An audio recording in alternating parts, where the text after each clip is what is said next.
Hello everyone, it's Shane Kanto, your Wasteland reviewer, and I'm here to review Afterburn, and this is a new sci-fi action film from director J.J. Perry, who was a big stunt coordinator and stuntman through a lot of pretty famous films and had Day Shift and The Killer's Game, and now this from a directorial standpoint. And unfortunately, it seems like things are slipping a bit from that first film, Day Shift, which was a lot of fun, and The Killer's Game felt a little wasted, and this one, not a great time. But what this is about: after a massive solar flare destroys the Earth's eastern hemisphere, an emboldened treasure hunter for hire adventures to Europe to uncover the coveted Mona Lisa, only to learn the world needs a hero more than it needs a painting. And this film is starring Dave Bautista as this ex-soldier and treasure hunter Jake, and must team up with freedom fighter Drea, played by Olga Kurylenko, brought on to this mission by Samuel L. Jackson's King August. And you have the likes of Daniel Bernhardt and Christopher Hivju, and other familiar faces. You know, it's Tormund from Game of Thrones, and some other familiar, like, background kind of action movie guys thrown in there. And this film has an interesting idea. It has this post-apocalyptic idea, this treasure hunting, stuff like that.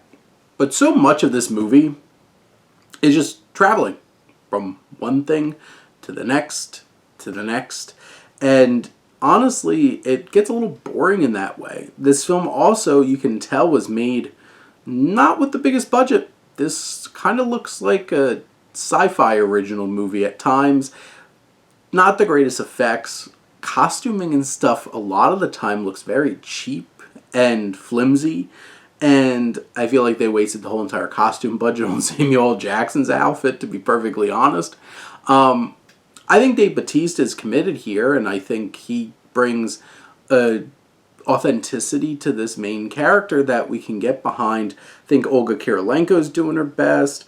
Hivju is always a fun time, and Samuel L. Jackson, for, you know, probably like the 2 days of shooting that he had for this movie, really does ham it up, and you enjoy him on screen. But like, he certainly wasn't on set very often, and this film just feels like a bit of wasted potential, because it has this interesting concept, this post-apocalyptic world, but you can tell that I think the budget really was lacking in terms of being able to flesh this world out and really engage with it.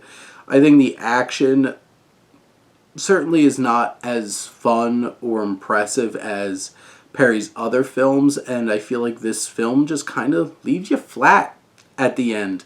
And it tries to have these more human moments for Bautista's character, Jake, and it doesn't quite dig deep enough, even though Bautista's doing his best. Kurylenko and Jackson and Hivju are all doing their best with very little to work with.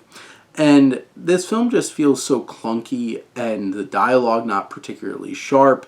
It has its moments, and it just feels like wasted potential, because this is such an interesting concept. It just felt like the budget wasn't there to really do what they wanted to do, and just the writing was not very strong from like dialogue or character work or story-wise, and it just feels like it falls flat. Sure, this is like one of those probably campy, ridiculous kind of lo-fi action films that you could probably find some fun around, but overall it just feels like a bit of a misfire and a bit of a waste for a lot of interesting performers that they threw in here, that, and an interesting premise. It just, the results weren't particularly interesting.